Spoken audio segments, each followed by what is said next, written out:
2. Side 1. Test 3. You will hear a number of different recordings, and you will have to answer questions on what you hear. There will be time for you to read the instructions and questions, and you will have a chance to check your work. All the recordings will be played once only. The test is in 4 sections. Write all your answers in the listening question booklet. At the end of the test, you will be given 10 minutes to transfer your answers to an answer sheet. Now turn to Section 1.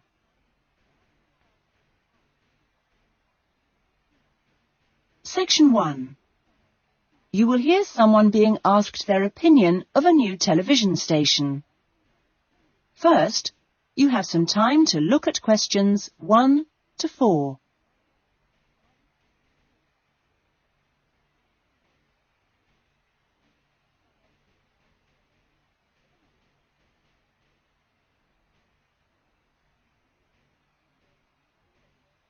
You will see that there is an example that has been done for you.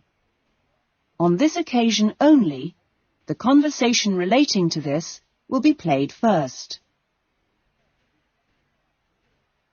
Excuse me, I'm sorry to bother you, but would you have time to answer a few questions? What's it about? We're doing some market research for a new television channel starting in 2 years' time. Okay, why not? Lovely. We'll just work through this form. And if we could start with some personal background information? Sure. Right. If I could just have your age? 35. Right. Great. The respondent is 35 years old, so B has been circled. Now we shall begin. You should answer the questions as you listen, because you will not hear the recording a second time. Listen carefully to the conversation and answer questions 1 to 4. Excuse me, I'm sorry to bother you, but would you have time to answer a few questions? What's it about? We're doing some market research for a new television channel starting in 2 years' time. Okay, why not? Lovely. We'll just work through this form. And if we could start with some personal background information? Sure. Right. If I could just have your age? 35. Right. Great. And your job? Systems analyst. But for the form, I don't know whether it would count as professional or business or what. What do you think? Okay, it's more like business. Fine. And would you mind my asking about your salary, or we can leave it blank? No, I don't mind. It's 40,000 a year. Oh, thank you. Right. About your current watching habits. What would you say is your main reason for watching TV? Well, at work, I tend to read for information and what have you, so I'd say that with TV, it probably just helps me relax and unwind. Fine. And how many hours a day, on average, do you watch TV? Not a lot, really. I should say just over an hour. You now have some time to look at questions 5 to 10.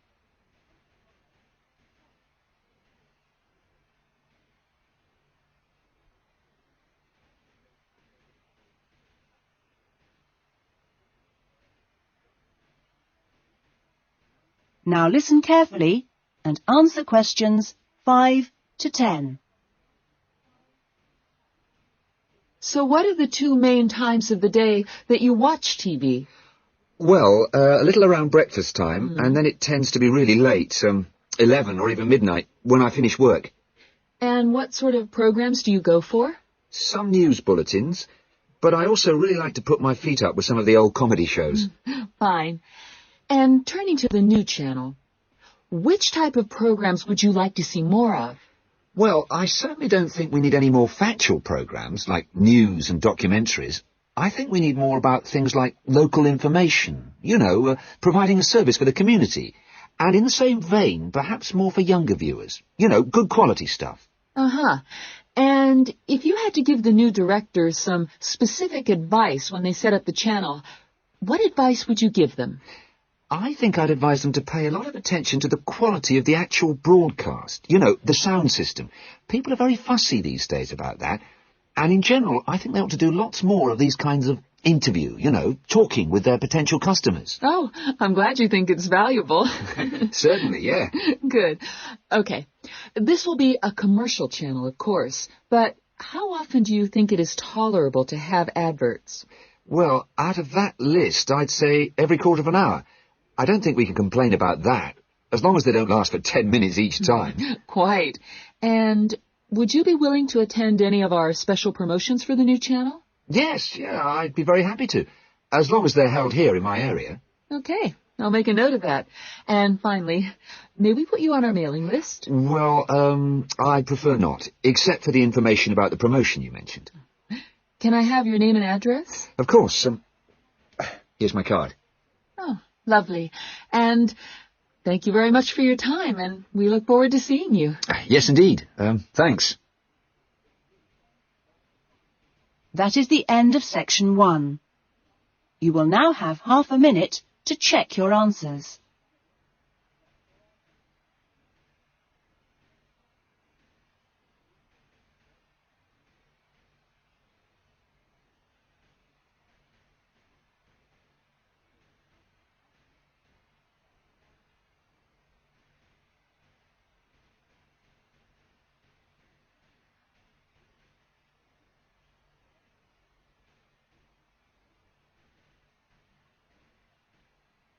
Now turn to section 2.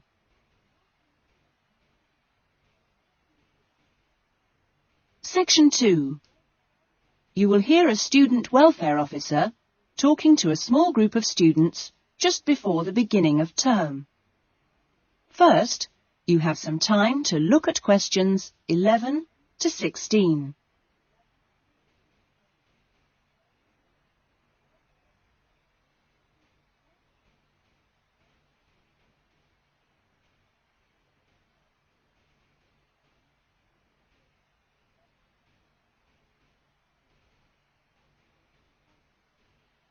Now listen carefully to the talk and answer questions 11 to 16.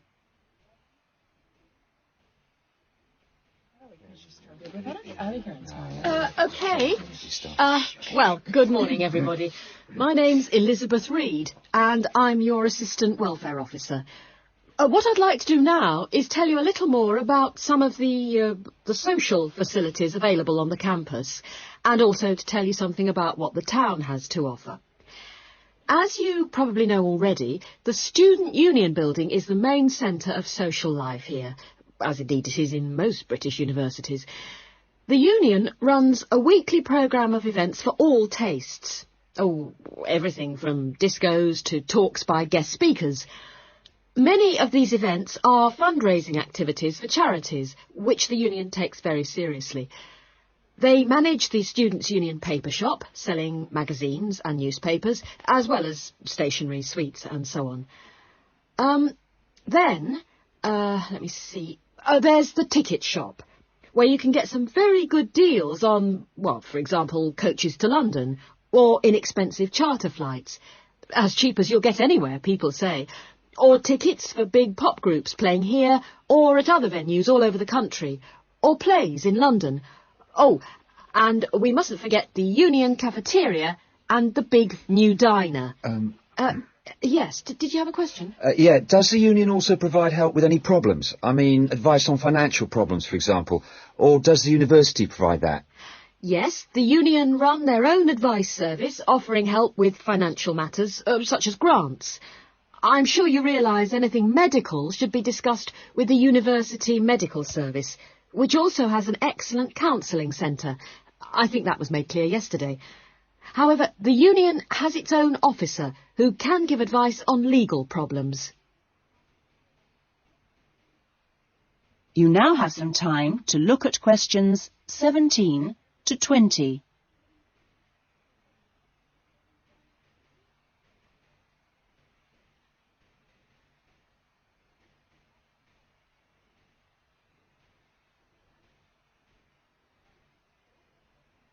Now listen to the rest of the talk and answer questions 17 to 20.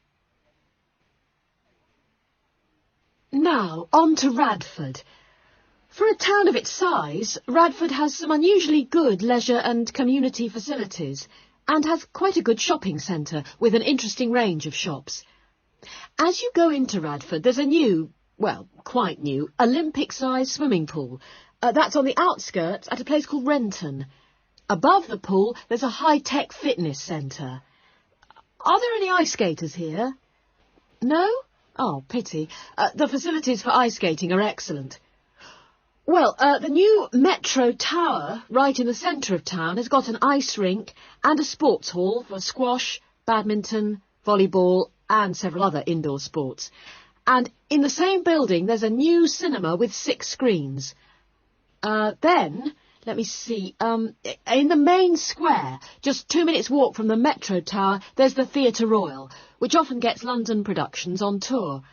And in the streets nearby, you can find a good range of inexpensive restaurants, including Indian, Chinese, Thai and Italian. That is the end of section 2. You will now have half a minute to check your answers.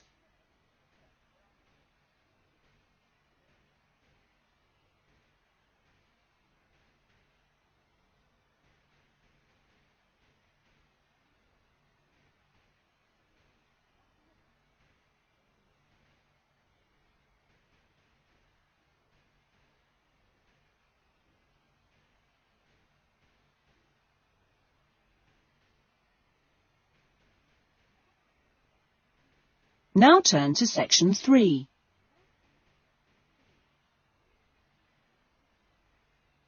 Section 3.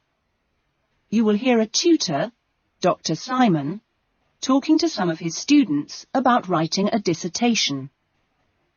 First, you have some time to look at questions 21 to 26.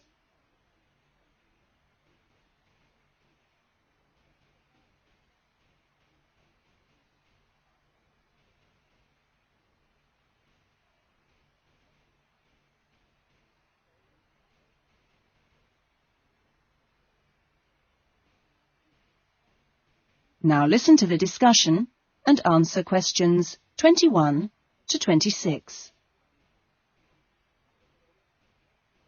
OK, welcome back to the new term. Hope you've had a good break and that you're looking forward to writing your dissertation. Now, what I'd like to do in this session is give you the opportunity to ask questions on writing the dissertation. Requirements, milestones, who to see when you need help. It's very informal. It may all be written on paper, but it's nice to get it confirmed. So, anything you'd like to ask? Dr. Simon, is there a fixed hand-in date yet? Right, I can confirm that that's the 21st of May, not the 20th, as we first stated. OK? Jane? What about the word limit? Well, we try to be pretty flexible on this, but in broad terms, it's 18 to 20,000. Ah. And you can choose your topics, anything from years 2 and 3. Yes? I still haven't got any idea what I want to do it on. Who... Well, you should see your course tutor to agree on your final title, and you should also be aware that there's a special programme running on research methods for anyone who wants some extra help on that. Can I just check on the deadlines for everything? Yes, sure. Look, let me write it on the board. When the different stages have to be completed. First of all, you've got to work on your basic bibliography. And that's due into your course tutor by the 31st of January, which is just 2 weeks away, so you'd better get a move on that. Do we have to have our own draft plan by then? No, your draft plan is due on the 7th of February, which is a week later, so that should give you plenty of time. And when do we have to be doing the research? That's over a 1-month period, essentially February to March. And the write-up? Well, you can't really get going on your writing until you've got quite a bit of the research done. So that's really March to May, with the hand-in date on the 21st. Any more questions? Now you have some time to look at questions 27 to 30.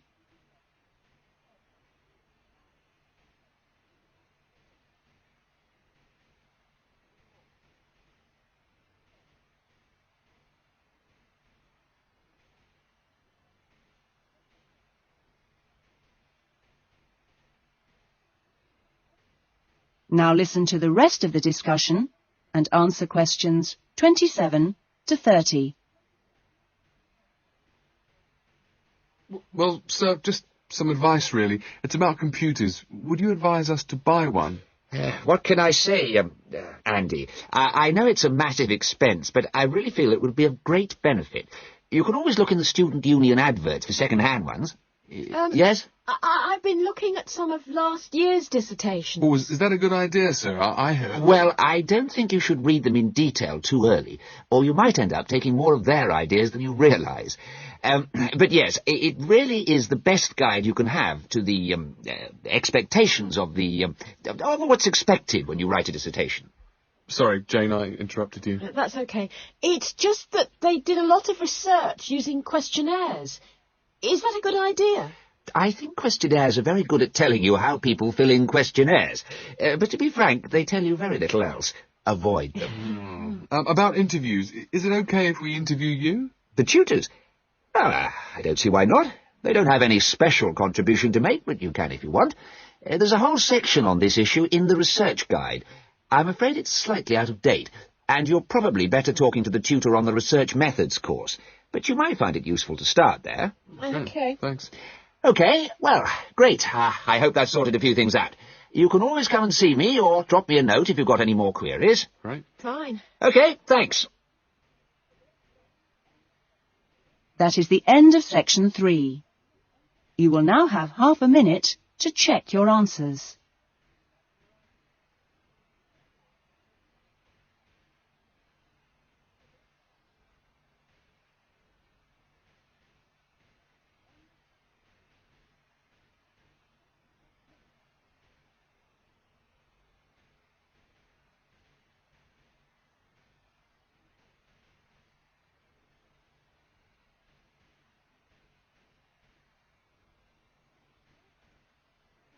Now turn to section 4.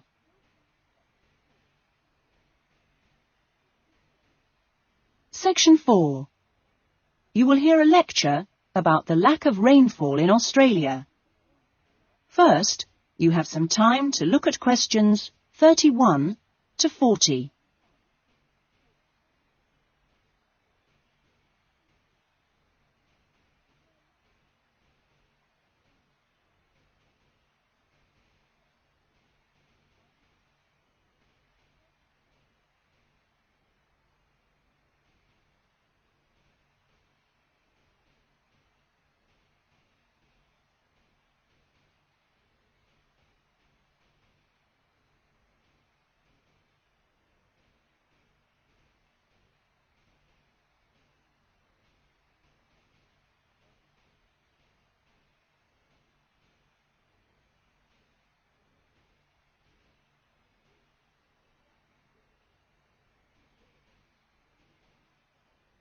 Now listen to the lecture and answer questions 31 to 40.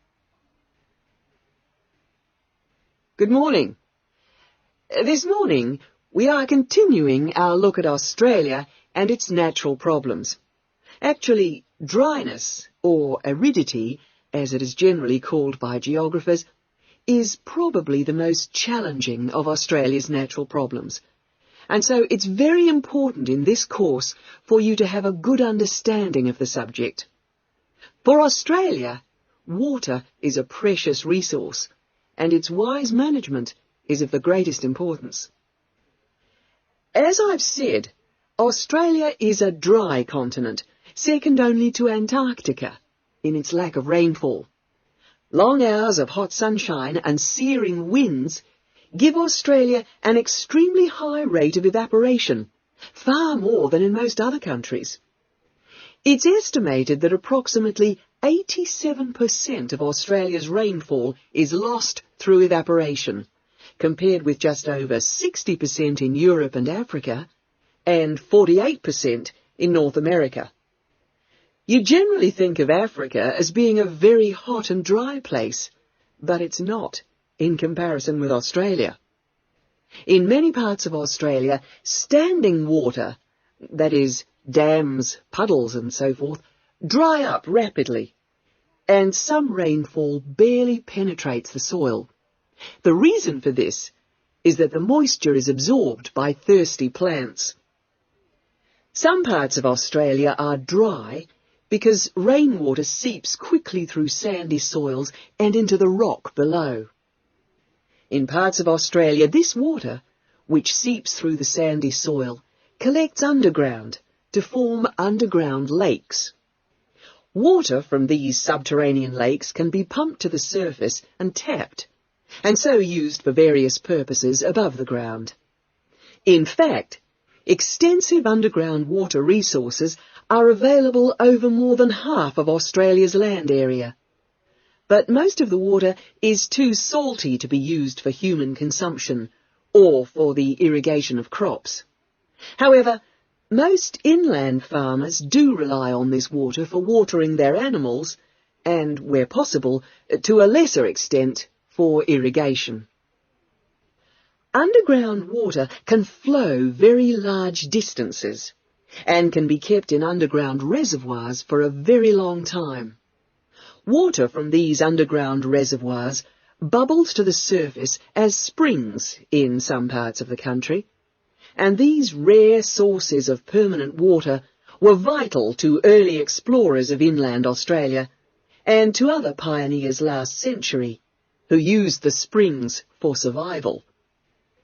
But in many places, levels have fallen drastically through continuous use over the years.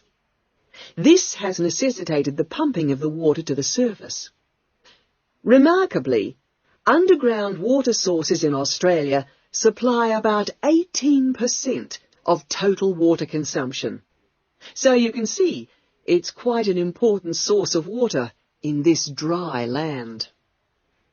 So, most of the consumption of water in Australia comes from water which is kept above ground. More than 300 dams regulate river flows around the country. The dams store water for a variety of functions.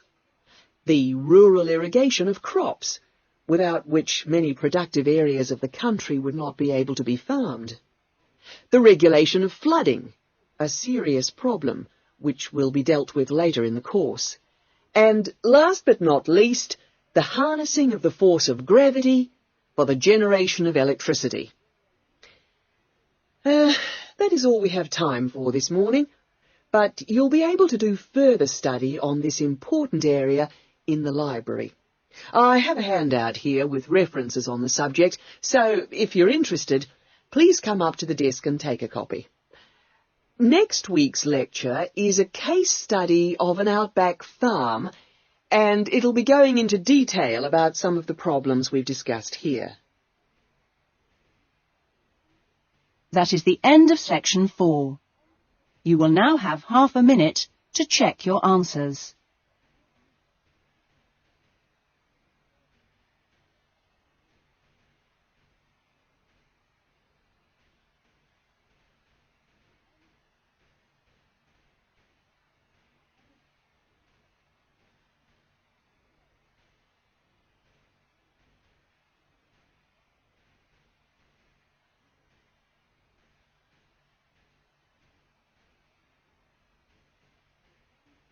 That is the end of the listening test.